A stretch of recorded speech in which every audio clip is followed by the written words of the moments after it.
So మీ పేరు? మొహమ్మద్ సాజిద్. ఏం చేస్తుంటారు? మేము రియల్ ఎస్టేట్ చేస్తాం. సో రియల్ ఎస్టేట్ చేశారు కాబట్టి కాంగ్రెస్ గవర్నమెంట్ అధికారంలోకి వచ్చిన తర్వాత రియల్ ఎస్టేట్ కంప్లీట్ గా పడిపోయింది. బీఆర్ఎస్ ఉన్నప్పుడే భూముల రేట్లు మంచిగానే అని అంటారు. సో మీరు రియల్ ఎస్టేట్ చేస్తారు కాబట్టి అప్పుడు ఎట్లుండే రేట్లు ఇప్పుడు ఎట్లుండే? సేమ్ ఉన్నది కానీ ఎవరు అంతలేరు. ఏంటంటే కొంచెం అటు ఇటు రోడ్ సైడ్కి అయితే కోటి చిల్లర నడుస్తుంది. 1,30,00,000, 1,40,00,000, 50 ఇట్లా నడుస్తున్నాయి. సీక్రెట్లో చేసుకుంటున్నారు. లోపల మాత్రం ప్లాట్లకు రేటు తగ్గింది. అంటే ప్లాట్లకు ఎట్లా తగ్గిందంటే ఇష్టం ఉంటే అమ్ముతుండు, లేకుంటే లేదు. అది ఆయన ఇష్టము, కొన్నోని ఇష్టము. దానికి గవర్నమెంట్కు దానికి దీనికి ఏం టచ్ లేదు. నడుస్తుంది సిటీలో మటుకు ఏమో కానీ పల్లెటూరులో అయితే నడుస్తుంది. అప్పుడేమో కొంతమంది ఏమంటారు, ఇప్పుడే కొనుక్కుంటున్నాం మేము, అప్పట్లో కొంటలేము, దావులు కొనేటట్టు లేకుండా అని అంటారు. అట్లా అప్పుడు కొన్నారు, ఇప్పుడు కొంటున్నారు. ఉన్నది రేట్. ఎవరైతే అప్పుడంటే ఆగమాగం పైసల కోసం పైసలు చూడాలి అని పెద్ద మనుషులు అమ్మారు, కొడుకుల పాలు చేసారు. ఇప్పుడు కొడుకులు సెట్ కానీ టైం పడుతుంది.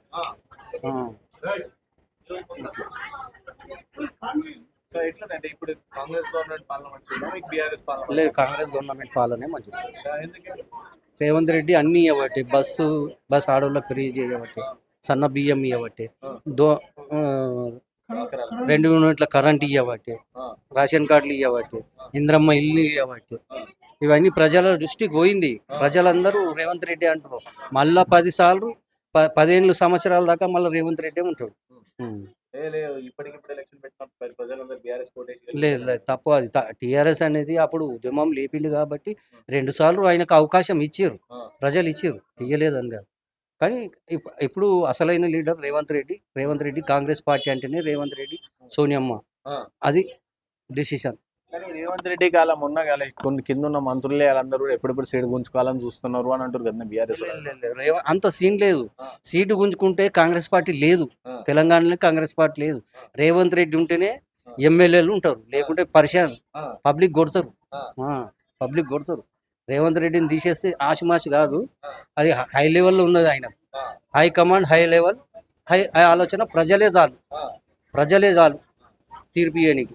కానీ హామీలు 6 గ్యారెంటీలు చెప్పారు, అలా కొన్ని వేసారు, ఇంకొన్ని ఉన్నాయి. ఇప్పుడు మహిళలకు 2,500 ఏమైంది, పెన్షన్లు ఏమైనా, ఇవన్నీ అడుగుతారు కదా. స్కూటీలు ఏమైనా 4 గ్యారెంటీలు అయినాయి. కరెంట్ అయింది, బస్ అయింది, సన్న బియ్యం అయింది. సన్న బియ్యం కూడా ఇలా మేనిఫెక్స్లో లేదు, ఎవరికి తెలియదు. మేనిఫెక్స్లో తీసుకొని మళ్ళీ క్యాబినెట్ మంత్రుల సహా అన్ని చేసి గ్యారెంటీగా నిలబెట్టించు. అట్లాంటప్పుడు ప్రజలు ఖచ్చితంగా ఓటేస్తారు. అన్నీ చేస్తున్నారు కదా, మనకు వస్తున్నాయి కదా, లేడీస్ ఇస్తారు కదా. మొదలే లేడీస్కి కోటీశ్వర్లను చేస్తా అన్నాడు, గదే లక్షణం నడుస్తున్నది.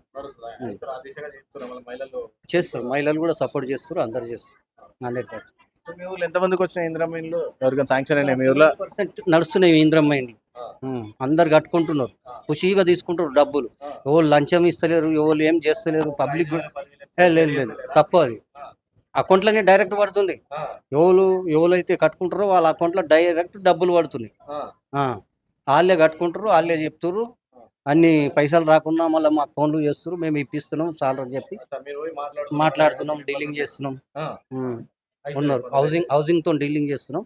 అందరికి బిల్స్ కరెక్ట్, అందరు కట్టుకునేటోళ్ళకు కరెక్ట్ పడుతున్నాయి. కొందరు వెనక ముందు డబ్బు లేక, అది లేక, ఇప్పుడు డాక్రా గ్రూప్లో కూడా ₹1,00,000 ఇస్తున్నారు. అది కూడా ప్రయత్నాలు ఇస్తారు కూడా. ఏడలేదు, తెలంగాణ కామారెడ్డి జిల్లానే డాక్రా గ్రూప్లకు లోన్ ₹1,00,000 ఇచ్చి వాడుకుంటారు. ఐకేపీ ద్వారా మొహమ్మద్ అలీ షబ్బీర్ గారు చేసి అంత మాట్లాడి నడిపిస్తారు. కానీ ఇప్పుడు ఎలక్షన్ పెట్టినా బీఆర్ఎస్ పార్టీ గెలుస్తుంది. గ్రామాలలో ప్రజలు మస్తు కోపం మీద ఉన్నారు. వాళ్ళకి యూరియా బస్తాలు వేయలేరు, మొన్న దాకా రుణమాఫీ సగమే చేసి ఇంకా సగం చేయలేరు, ఇవన్నీ అంటారు కదా. అయితే యూరియా బస్తాలు అంటే నేను దాని మీద మాట్లాడతా. సెంట్రల్ గవర్నమెంట్ ఏం చేసిందంటే మోడీ, ఈ కేసీఆర్ ఇద్దరు కలిసి నాటకాలు ఆడి పబ్లిక్ రైతులని దోసుకొని తినేదందుకు చేసారు.